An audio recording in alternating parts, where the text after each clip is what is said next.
سینوها د فرعون د ځانګړي طبیب یادښتونه له میلاد څخه 1450 کاله وړاندې.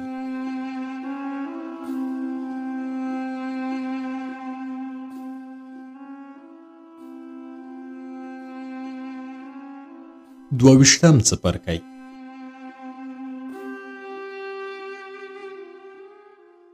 یو ورځ مې د کرت ټاپو له اوبو څخه سر را بهر کړ. د بیړۍ عملې د خوشحالۍ نارې وهلې ځکه خپل وطن ته رسېدلي ول. د بیړۍ ماڼو په دې خوشحالۍ کې چې روغ رمټ له سفره ستانه شوي د سمندر د خدای لپاره چې همغه د همدې هېواد خدای دی او په سمندر واک چلوي قرباني وکړه. څومره چې د بیړۍ عمله ماڼو او مینا د دغه هېواد له ټاپو او د زیتون له ونو او د هغه له غرونو خوشحالېدل، هومره زه خفه کېدم. د دې لپاره چې پوهېدم باید مینا هلته پرېږدم او له هغې پرته بیرته ستون شم. مینا چې خپل ټاټوبی لیده له ډېرې خوشحالۍ یې ژړل، خو کاپتا په حیرانۍ سره او په وازه خوله د دغه هېواد په وړاندې سمندر ته کتل او په ساحل کې ولاړې بیړۍ یې شمېرلې. له دې وروسته چې 2 ځله یې 8 بیړۍ وشمېرلې، متوجه شو چې همدومره نورې بیړۍ هم هلته شته چې نه یې دي شمېرلې. بیا یې وویل فکر کوم دلته دومره بیړۍ دي چې په ټولې نړۍ کې به نه وي. دغه هېواد د خپل خدای په قدرت دومره اعتماد درلود چې د دغه هېواد په بندر کې نه کوم برج او نه نور استحکامات، خو بندري کورونه له سمندره پیلېږي.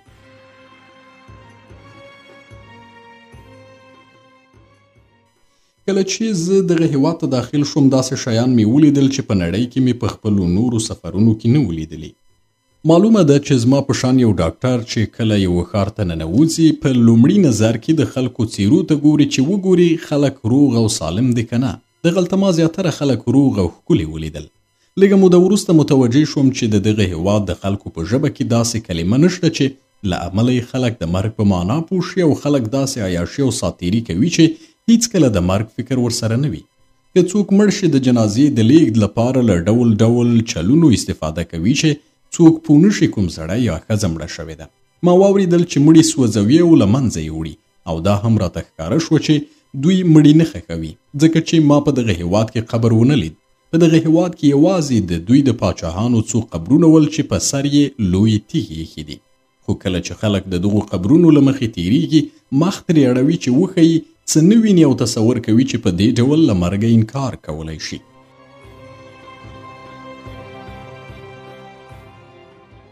د دغه هېواد تر هنرمندانو او صنعتګرو تکړه خلک په بل ځای کې نه موندل کېږي. د هغوی منګي او خټین لوښي تر منګیو زیات جواهرو ته ورته دي، او کله چې انسان د دغه هېواد خټین لوښي په لاس کې اخلي چې اوبه پکې وڅښي، نو په کتلې وینه مړېږي. د لوښي پر مخ د سمندري کبانو او ګلانو پر سر د پتنګانو عکسونه لیدل کېږي، او هره ډله حیوانات خپل ځانګړی رنګ لري. په دې ډول چې انسان فکر کوي کولال د صفالي رنګونو پر ځای جواهرات پکې کارولي دي.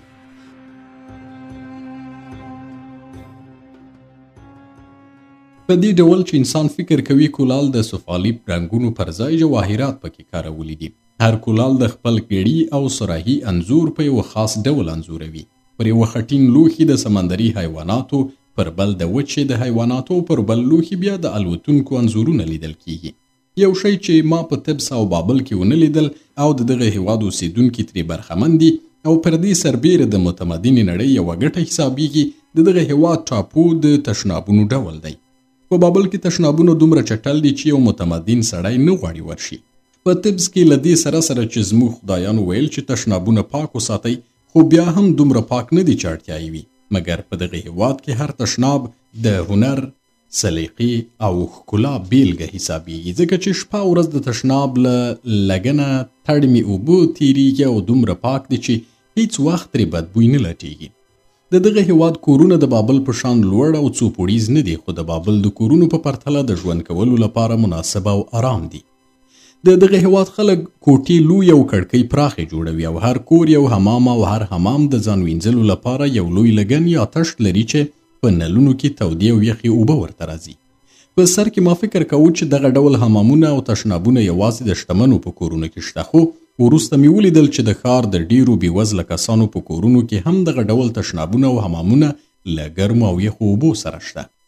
زه په دغه وخت کې پوه شوم چې د دغه ښار خلک ولې ښکلي دي، ځکه چې په پاک تشناب او په یخو او ګرمو اوبو حمام کول سړی ښکلی کوي. د دغه هیواد ښځو په ورځ کې خپل یو خاص وخت له بدنه د اضافي ویښتانو په لرې کولو او د مخ او ویښتانو په سینګار تیراوه. دوی په سینګار کې دومره دقت کوي چې هیڅکله یوې میلمستیا ته په خپل وخت نه راځي او څوک له دې له امله نه حیرانیږي. په دغه هیواد کې د ښځو کالي د هغوی له لاسونو، پښو او سینو پرته نور بدن پټوي، ځکه چې په خپلو ښکلو لاسونو او د بدن په نورو برخو ویاړي او هیله لري چې خلک یې ښکلا وګوري. د دغه هیواد ښځې خپل ویښتان ډیر ښه جوړوي، په داسې حال کې چې په طبس کې ښځې خپل ویښتان خري، او زه فکر کوم چې د ښکلا له پلوه د دغه هیواد ښځې په ټوله نړۍ کې ساری نه لري. د هغوی اندامونه نري او د اندام د ظرافت له امله لږ بچیان زیږوي. د دغه هیواد ښځې عموما 1 یا 2 بچیان لري او د بچیانو کمښت په دغه هیواد کې عیب نه دی. د دغه هیواد سړي هم د ښځو په شان ظریف اندامونه لري، خو پراخ ټټر لري او هر نارینه هڅه کوي چې خپله ملا نری وښیي. هغوی هم د ښځو په شان د خپل بدن ویښتان په ډېرې ځیرکتیا سره لري کوي، ځکه دوی غواړي چې کله د غواګانو لوبه کوي نو بدن یې ښکلی معلوم شي. ډېر خلک پکې موزې په پښو کوي او د موضوع په ګیټسونو یې د ځناورو عکسونه ښکل شوي دي. د دغه هیواد اوسیدونکي نه غواړي نور هیوادونو ته ولاړ شي، ځکه چې په نورو هیوادونو کې د دغه هیواد په شان د سوکالۍ او پاکۍ وسایل نشته. وایي موږ نشو کولی د نورو ملتونو په کورونو کې چې پاک تشنابونه او حمامونه نه لري ژوند وکړو. یو عجیب شی چې ما په دغه هیواد کې ولید او په بل هیڅ هیواد کې ساری نه و، هغه د موسیقۍ یو ډول آله وه چې له ساز غږونکي پرته غږېدل او د موسیقۍ غږ ترې پورته کېده. خو هغه غږ چې ترې راووت له مخکې په یو شي لیکلی و او ما تعجب کوه. زه په دې پوه نه شوم چې څنګه موسیقي او غږ لیکل کیدای شي. بله دا چې ما د دغه هیواد د اوسیدونکو واوریدل چې دوی کولی شي د موسیقۍ نوټونه ولیکي او بیا هغه وغږوي، په دې ډول چې کله یو چا کومه سندره یا موزیک نه وي اوریدلی خو لیکلې بڼه یې پیدا کړي نو د هغه له مخې همغه موزیک غږولی شي. له دې کبله چې زه یو ډاکټر یم او یوازې د طبابت علم ته مې خاصه توجه کوله، نو په دې لټه کې نه شوم چې څه ډول د موسیقۍ نوټ لیکل کیدای شي او داسې ښکاري چې نورو هم دې موضوع ته چندان توجه نه ده کړې.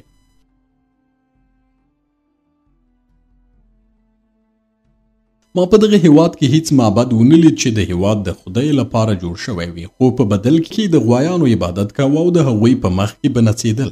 زه پوه شوم چې د دغه هیواد د اوسیدونکو له لوري د غوایانو عبادت مذهب ته د هغوی د علاقې له امله نه دی، بلکې د غوایانو په مخ کې له نڅا خوند اخلي او داسې ورځ به نه وي چې د دین نڅا لپاره راټول نشي او یا په خپله ونه ګډېږي.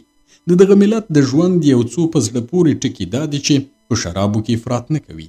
ما په دغه هیواد کې د اوسیدو تر پایه ونه لیدل چې څوک دې نشه شوی وي او یا دې د طبس او بابل د اوسیدونکو په شان د ډیرو شرابو له امله چاکانګې کړي وي. په دغه هیواد کې ښځې ښکلي او ځوانان خوښوي او له همدې امله ځوانان په لوڅو اندامونو د غویي په مخ کې ګډېږي چې ښځو ته خپله ښکلا وښیي. هغه ښځې او نارینه چې د غواګانو په مخ کې نڅېږي 2 ډوله وي. یوه ډله هغه دي چې کسب یې همدا دی، که نارینه وي باید له ښځو سره واده ونه کړي او که ښځې وي باید له نارینهو سره ساتیری ونه کړي. خو دویمه ډله هغه کسان دي چې د تفریح لپاره د غوایانو په وړاندې ګډېږي او هغوی که نارینه وي له ښځو او که ښځې وي له نارینهو سره تفریح کولی شي. زما په نظر دغه هیواد د خلکو په دودونو او روحیه کې یوازې یو شی ناخوښه او ناسم دی چې هغه د دوی بېځایه هوس او تمه ده. دغه ملت تر دې حده د نویو شیانو د درلودلو لټه کوي چې هغه شی چې نن یې خلک خوښوي سبا یې له پامه غورځوي او نه یې اخلي، او هیڅ سوداګر ډاډه نه دی هغه شی چې نن د دغه هیواد خلکو واخیست سبا به یې هم واخلي که نه.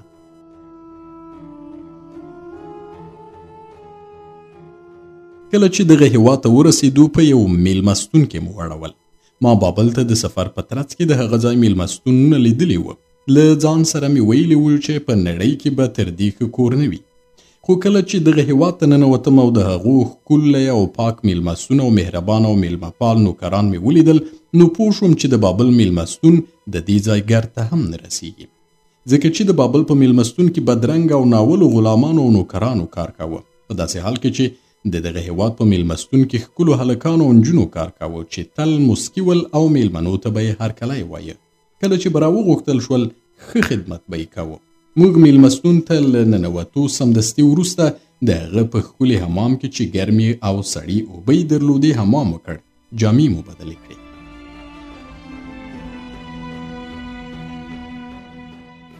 مینا د خپل سر ویښتان ګړګوتي کړل. نوي جامې یې واغوستلې او ما ورته له رنګارنګ کاڼو څخه جوړې غوږوالۍ او غاړکۍ واخیستل. هغه جامې چې مینا اخیستې وې د هغې د بدن پورته برخه یې نه پټوله. له دې وروسته چې جامې یې واغوستلې ما ته یې وویل یو روان تخت کرایه کړه چې د ښار له بندره ولاړ شو او زه غواړم خپل استاد وګورم. زموږ میلمستون د همدې هېواد په بندر یعنې بندري سیمه کې و. له دغه ځایه مو یو روان تخت کرایه کړ او پرې سپاره شو. د ښار په لور وخوځېدو. ښار د بندر په پرتله لږ پر لوړې سیمې پروت و او دومره باغونه یې درلودل چې ټیټې ودانۍ پکې پټې وې. مینا روان تخت د یوه باغ په مخ کې ودراوه او موږ باغ ته ننوتو. مینا وویل دا زما د استاد کور دی. په دغه هېواد کې هر ځوان یا پیغله چې د غوایانو په مخ کې ګډېږي یو استاد لري چې د هغوی ښوونکی او ملاتړی وي او د نڅا تخنیکونه ورښیي. دغه راز د هغوی له ګټو دفاع کوي او اجازه نه ورکوي چې نور د هغه د شاګرد حق ضایع کړي. د مینا استاد یو بوډا و چې کله یې موږ کور ته ورننوتو یو اندازه پاپیروس یې په مخ کې پراته ول او مطالعه یې کوله. ما وکتل چې پر دغو کاغذونو د غوایانو عکسونه کښل شوي او معلومه شوه چې دغه غویی هغه ځناور دی چې سبا به یو شمېر کسان د هغه په مخ کې ګډېږي او بوډا نیت لري چې پوه شي په کوم غویي شرط تړلی شي. کله چې بوډا مینا ولیدله خوشحاله شو او هغه یې ښکل کړه. ویې ویل مینا ما فکر کوو چې ته خدای ته تللې او بیرته نه یې راستنه شوې. خو لا مې باور نه کېده او فکر مې کوو چې ته به راشې ځکه مې بل شاګرد نه ونیولی. هغه کوټه چې دلته ستا د اوسېدو لپاره وه همغسې په خپل حال ده خو څه موده کېږي چې پاکه شوې نه ده او ښایي زما ښځې ورانه کړې وای او پر ځای یې جوړه کړې وای چې په هغه حوض کې خپل کبان وروزي ځکه چې زما ښځه له کبانو سره ډېره مینه لري. مینا وویل ستا مېرمنې له کومه وخته د کبانو له روزلو سره لیوالتیا پیدا کړې؟ کله چې زه له دې ځایه تلم هغه خو د کبانو د روزلو په فکر کې نه وه. بوډا وویل دا مې نوې ښځه ده چې تا نه ده لیدلې او که اوس یو ځوان سړی ورسره نه وی ما به وروستلې وي او له هغې سره به مې معرفي کولې. خو اوس یو ځوان نڅاګر چې نوې نڅا پیل کړې له هغې سره دی او که تا ورولم حالت به یې بدل شي. آیا غواړې خپل ملګری ما ته معرفي کړي چې زه هم ورسره ملګری شم او دغه کور د هغه د خپل کور په شان شي؟ مینا وویل زما ملګری یو مصری ډاکټر دی او نوم یې سینوهه دی. یوازې ژوند کوي او ښځه نه لري چې ورسره تفریح وکړي. بوډا وویل که څه موده په دې هېواد کې تېره کړي یوازې به پاتې نه شي ځکه چې په دغه هېواد کې ښکلې ښځې نه پرېږدي چې یو سړی یوازې پاتې شي. خو تا ته وایم مینا آیا ناروغه یې چې له یو ډاکټر سره دلته راغلی او که ناروغه وې زه به ډېر خفه شم ځکه کله چې راغلی زړه مې خوشحاله شو او فکر مې وکړ چې له تا به وغواړم سبا د غویي په مخ کې ونڅېږي او لږ سره سپین زما برخه کړې. مینا وویل زه مریضه نه یم او تر بل هر وخت روغه یم. له دې امله مې له دغه مصري ډاکټر سره سفر وکړ چې هغه زما ژغورونکی دی او که هغه نه وای زه به په بابل کې مړه شوې وم او یا به مې ځان وژلی وای. بوډا وویل هیله ده چې له دغه مصري ډاکټر سره د ملګرتیا له امله د خپل پیغلتوب له لاسه نه وي ورکړی ځکه ته پوهیږې چې که ستا پیغلتوب ضایع شي اجازه به در نه کړي چې د غویانو په مخ کې ونڅېږي او خدای ته هم نشي ورتلی.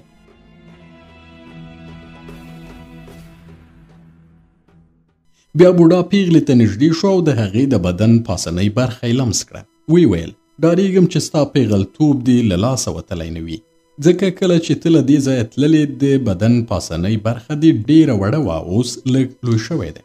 آیا غوره نه ده تر دې مخکې چې د غویانو په مخ کې ونڅېږې تا معاینه کړو او پوه شو چې پیغله یې که نه؟ پیغلې په غوسې سره وویل نه غواړم د بابل د موریانو د پلورنې د بازارونو په شان چې هلته ښځې معاینه کوي چې پیغلې دې که نه ما هم معاینه کړئ. زه درته وایم له دې کبله مې له دغه سړي سره سفر وکړ چې هغه وژغورلم او که هغه نه وایي زه به هم په دغه هېواد کې نه وم.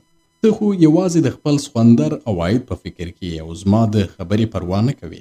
د دې خبرې وروسته مینا وژړل او بوډا چې د هغې اوښکې ولیدې پر خپلې خبرې پښیمانه شو. ویې ویل مینا ژاړمه زه باور لرم چې ته رښتیا وایې او لا پیغله یې. دغه سړی ستا ژغورونکی دی او که هغه نه وایي ته به هم نن دلته نه وای.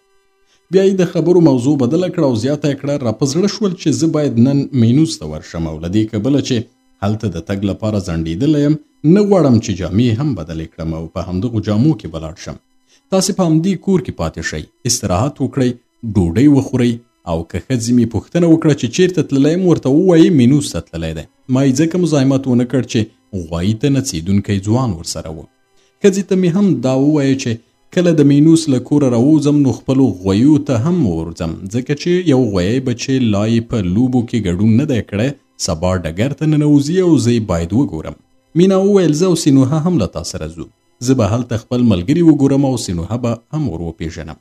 له دې کبله چې د بوډا او د مینوس د کور ترمنځ واټن کم و نو په روان تخت کې نه بلکې پلې ورغلو. د مینوس کور ته چې ورننوتو په حیرانۍ سره مې ولیدل چې هلته یوه ستره ماڼۍ ده او وروسته پوه شوم چې مینوس د دغه هیواد پاچا دی. زه داسې حق پک شوم چې زما د مریې کاپتا په خبره داسې راته ښکارېده چې پر سر روان یم. هلته پوه شوم چې په دغه هیواد کې د پاچا نوم مینوس دی او په دغه هیواد کې د مینوس په نوم دومره پاچاهان تیر شوي چې د دغه هیواد ځینې اوسیدونکي نه پوهېږي چې دغه اوسنی پاچا څویم مینوس دی.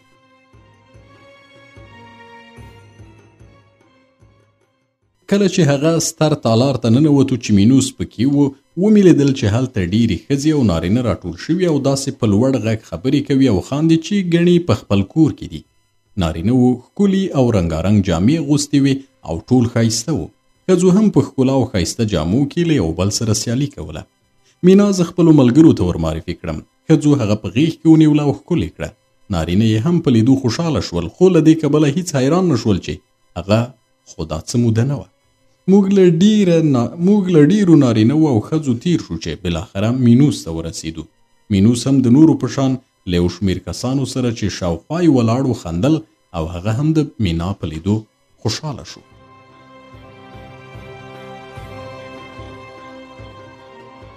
له دې وروسته چې مینا ور معرفي کړم او مینوس پوه شو چې ما دغه پیغله ژغورلې ده په مصري ژبه یې له ما مننه وکړه. ویې ویل سینوهه تا زموږ خدای ته یو ستر خدمت وکړ ځکه هغه نجلۍ دې راستنه کړه چې باید زموږ خدای ته ورشي او مینا به ډېر ژر زموږ د خدای کور ته ورشي. بیا مینا له حاله بهر کړم. ویې ویل راځه چې د ماڼۍ کوټې در وښیم او په هرې کوټې کې د هغې کوټې د شیانو په لیدو سره خوشحاله کېدله. ما کتل چې د ماڼۍ نوکرانو له دې پرته چې د مینا له اوږده غیابته حیران شي د هغې په لیدو خوشحالي کوله.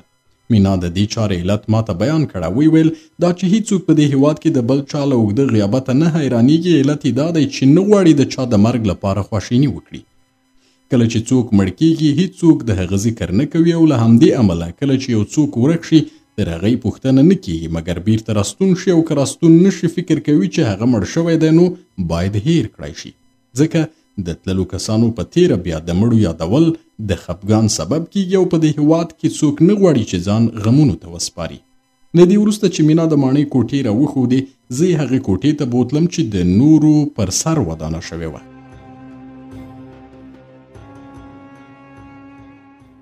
له هغه ځایه ستر څړځایونه چې غویي پکې څرېدل او له ښاره د باندې د زیتون باغونه او کروندې لیدل کېدې. مینا راته وویل دا زما کوټه ده. ما وویل مینا نو ته په دې کوټه کې ژوند کوې مګر ته د پاچاهۍ د ماڼۍ اوسېدونکې وې. پیغلې وویل هو دغه جامې چې دلته ګورې ټولې زما دي خو زه یې نشم اغوستلی ځکه چې له موډه لوېدلې او زموږ په هیواد کې ژر ژر جامې بې موډه کېږي. ما وویل مینا زه ستا دې خبرې ډېر حیران کړم ځکه چې هیڅکله مې تصور نه کاوه ته هغه ښځه یې چې ستا د اوسېدو ځای به سلطنتي ماڼۍ وي.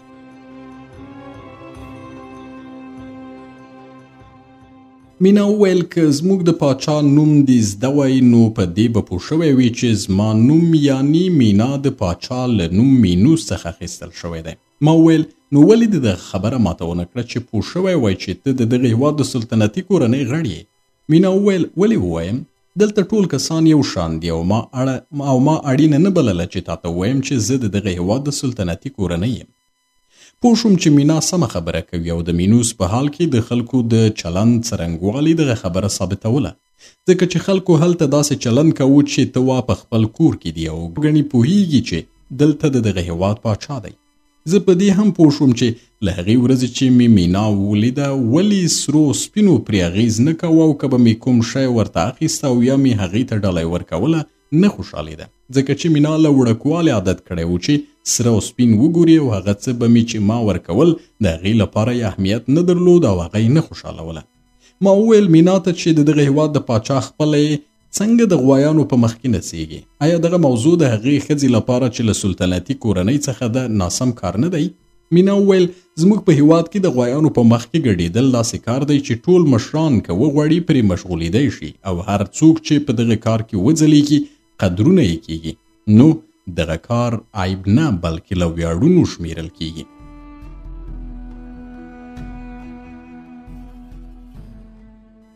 بیا له مینا سره یو ځای له ماڼۍ ووتلو او د غویو د لوبو د مؤسسې پر لور وخوځېدو. په دغه هیواد کې د غویو د لوبې مؤسسه یو وړوکی ښار دی چې د ستر ښار په څنګ کې جوړ شوی دی. په دغه ښار کې د غویانو د لوبو لپاره یو څو میدانونه او د غویو د ساتلو لپاره څو لویې غوجلې جوړې شوي دي. د غوجلو په څنګ کې څړځایونه دي چې شاوخوا یې کټارې درول شوي دي. کله چې د دغه هیواد هوا سړیږي، غواګانې غوجلو ته بیول کیږي او په ګرمي کې یې بیرته څړځایونو ته بیایي. خو هغه غویي چې سبا یا بل سبا د غوایانو د لوبو په ډګر کې پر نڅېدونکو نجونو او ځوانانو حمله کوي، په غوجله کې ساتل کیږي. کله چې د غویو د لوبو مؤسسې ته ولاړو، د مینا استاد هلته هم و او په دې سیمې کې زما په لیدو خوشحاله شو. دغه راز هغه کاهنان چې دنده یې د غوایانو پالل او د نڅېدونکو روزل و، د مینا په لیدو خوشحاله شول، خو دوی هم دې ته حیران نه شول چې مینا دا دومره موده چیرې وه. له دې وروسته چې کاهنان پوه شول زه مصری ډاکټر یم د غویو د خوړو او دا چې کله باید خواړه ورکړل شي چې ویښتان یې ځلانده وي او ډېر عمر وکړي، له ما څخه پوښتنې وکړي. په داسې حال کې چې زه پوهېدم د دوی معلومات تر ما ډېر دي، ځکه چې له سلګونو کلونو راهیسې د دوی نیکونو غوایي روزلي او پاللي دي. له هره پړاوه وروسته د پلرونو علمونه زامنو ته لیږدول کیږي او زامن پرې نور شیان ورزیاتوي او بیا یې خپلو زامنو ته سپاري. مینا کاهنانو ته ډېره نږدې او پر هغوی ګرانه وه او له همدې امله کله چې یې ولیدله د استاد په خوښه یې موافقه وکړه چې سبا د غوایي په مخ کې ونڅېږي او یو غویی یې هم ورته په نظر کې ونیو. مینا له دې انتخابه ډېره خوشحاله شوه، ځکه چې پوهېدله بله ورځ به خپل هنر نندارې ته وړاندې کوي. له هغه وروسته مینا زما د لارښوونې مسؤلیت پر غاړه واخیسته او ستر کاهن ته ورغلو چې د غوایي بازانو د ټولو کاهنانو مشر ګڼل کېده. کله چې د ستر کاهن کوټې ته ورننوتو، د کوټې د تیارې له امله مې په سر کې ونه لید او بیا مې سترګې پر هغه سړي ولګېدې چې سر یې د غوایي په شان زیړ رنګه و. دغه سړي چې سر یې د غوایي په شان و موږ ته سر ټیټ کړ او بیا یې خپل سر چې د غوایي سر و لرې کړ.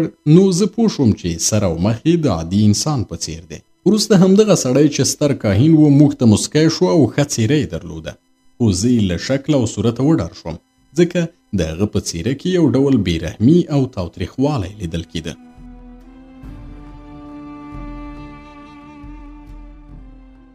مینا چې کله غوښتل ورته ووایي چې هغه څنګه ورکه شوه او وی نه کړای شول چې د دغه هیواد د خدای پر وړاندې ځان قربان کړي، نو ستر کاهن ورته وویل ضروري نه ده چې توضیحات ورکړي، ځکه چې زه له دې مسلې خبر یم او پوهیږم چې ته یې تښتولې وې او نورو هیوادونو ته یې بیولې وې. بیا یې زه وستایلم او ویل سینوهه له دې کبله چې تا مینا دغه هیواد ته راستنه کړه چې وکړی شي ځان خپل خدای ته قرباني کړي، ما امر وکړ چې تا ته ډېرې ډالۍ درکړي. کله چې خپل میلمستون ته ستون شوې هلته به ډېرې ډالۍ وګوري.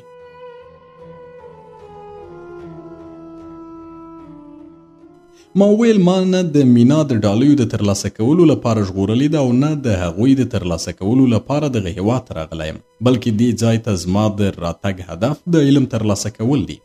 زه تر دې وړاندې چې دغه هیواد ته راشم سوریې، بابل او هاتي هیوادونو ته هم تللی وم او په دغو هیوادونو کې مې ډېر شیان زده کړل.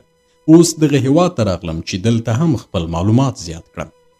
د دغه هیواد د خدای په هکله مې د پام وړ شیان اورېدلي او ما ته وویل شول چې تاسې یو لوی خدای لرئ چې ځوان هلکان او نجونې یې خوښیږي، خو په دې شرط چې هیڅ ډول بدني ککړتیا ونه لري.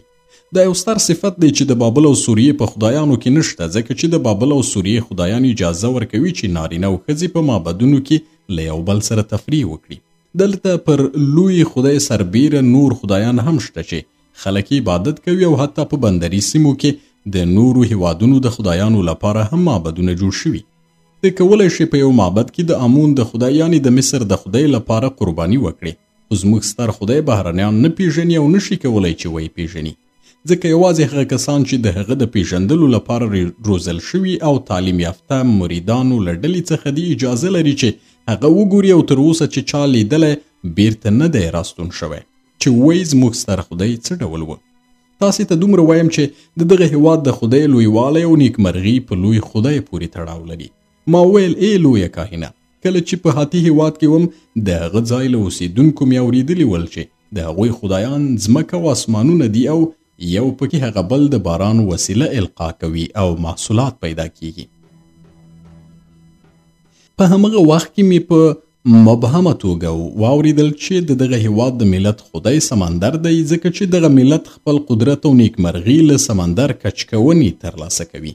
ستر کاهن وویل ستا د خبرو یوه برخه سمه ده او موږ په ډیرو مسلو کې خپله نیکمرغي او قدرت له سمندر کچکونې اخلو، خو زموږ خدای سمندر نه دی مګر د سمندر خدای هم دی. سینوهه په دې پوه شو چې په ټولو ملتونو کې د دغه هیواد ملت یوازینی ملت دی چې یو ژوندی خدای خپل ستر خدای بولي، په داسې حال کې چې نور ملتونه د مړو خدایانو عبادت کوي او یا دا چې د خدایانو څیرې او بڼې له لرګیو او کاڼو څخه جوړې کړي وي او د هغوی عبادت کوي. زموږ خدای نه یو مړ شوی خدای دی او نه کاڼی او لرګی دی، بلکې ژوندی دی او تر هغه وخته چې زموږ خدای ژوندی وي هیڅ ملت نشي کولی چې د دغه هیواد له ملت سره مبارزه وکړي او که مبارزه هم وکړي ناکام بشي. ومې ویل ای ستره کاهنه، ما اورېدلی چې ستاسې خدای په یوه غار کې اوسي چې اوږده او تیاره دالانونه لري او زه ډیر غواړم چې دغه غار او دغه کور وګورم، خو نه پوهیږم چې ولې هغه کسان چې ستاسې د خدای د کتو لپاره انتخابیږي او یا د هغه کور ته ورځي بیرته نه راځي، په داسې حال کې چې هغه ته اختیار ورکړی شوی وي چې له هغه کوره راستانه شي. ته ووایې چې ولې دغه کسان بیرته نه راستنیږي؟ ستر کاهن وویل له دې سره سره چې زموږ د خدای سمبول غویی دی، خو زموږ خدای غویی نه دی بلکې یو داسې موجود دی چې څوک نشي ویلی هغه څه شی دی. همدومره پوهیږو چې ژوندی دی، خو دا چې ولې ځینې کسان ورځي او بیرته ترې نه راستنیږي دا د دوی لویه نیکمرغي او ویاړ دی، ځکه چې زموږ د ځوانو هلکانو او نجونو لپاره تر ټولو لوی ویاړ او نیکمرغي دا ده چې خدای وګوري او له هغه سره پاتې شي. له همدې امله کله چې هغه وګوري داسې نیکمرغي احساسوي چې په دې دنیا کې ورته ژوند نیمګړی او خراب ښکاري.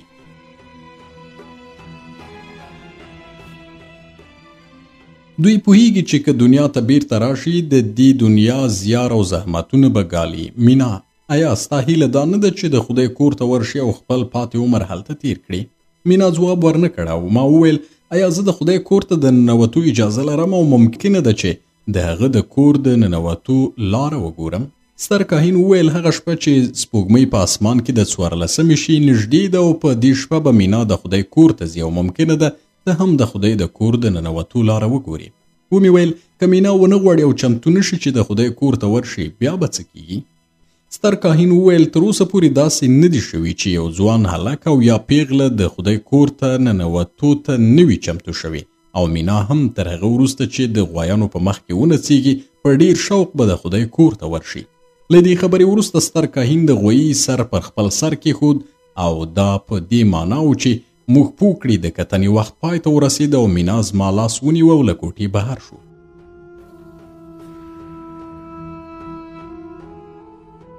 د دې وروسته چې د ستر کاهن له کوټې ووتو مینا له ما بیله شوه. وی ویل سبا د نڅېدا ورځ ده او زه باید نن شپه د غوایي لوبې په موسسه کې پاتې شم. له دې سره زه یوازې میلمستون ته ستون شوم. کله چې میلمستون ته راغلم ګورم چې زما مریی کاپتا شراب څښلي او مست دی. وی ویل سینوهه زما باداره د غذای د مغرب ټاټوبی او د نیکمرغۍ مرکز دی.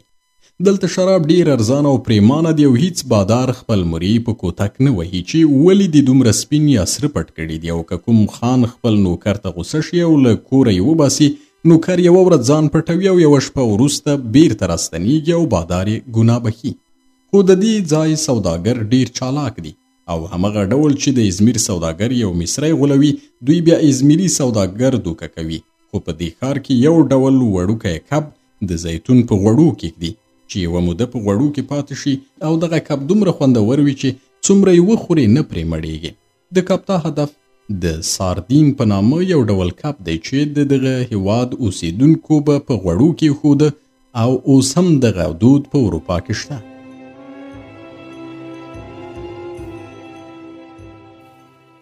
له دې خبرې وروسته زما مریی د کوټې دروازه بنده کړه او له دې وروسته چې ډاډه شو د دروازې شاته څوک نشته وی ویل باداره داسې ښکاري چې په دې ښار کې کومه حیرانوونکې خبره شوې ده ځکه چې ما په بندري سیمه کې اورېدلي چې د دغه هیواد خدای مړ شوی او کاهنین چې د خدای مرګ وارخطا کړي هڅه کوي یو بل خدای پیدا کړي. خو هر هغه څوک چې دغه خبره وکړي سخته سزا ورکول کیږي او د 2 تنو ماڼوګانو چې دغه خبره کړې وه د دغه هیواد په ساحل له لویو ډبرو څخه سمندر او اختاپوس ته اچول شوي، ځکه چې د دغه هیواد اوسیدونکي وایي چې د هغو قدرت او نیکمرغي په ستر خدای پورې اړوند ده او که د دغه هیواد خدای مړ شي د دغه هیواد خلک به خپل قدرت او نیکمرغي له لاسه ورکړي. کله چې کاپتا دغه خبره وکړه په زړه کې مې یوه هیله پیدا شوه او هغه ته مې وویل که داسې وي او د دغه هیواد خدای لکه چې خلک وایي مړ شوی وي نو داسې ښکاري دغه خبر سم دی، ځکه چې له دې سره چې حکومتونه تل هڅه کوي له ملته خبرونه پټ کړي خو خلک له ټولو خبرونو خبریږي. که داسې وي نو کله چې مینا د خدای کور ته ننوځي له هغه ځایه به راوځي.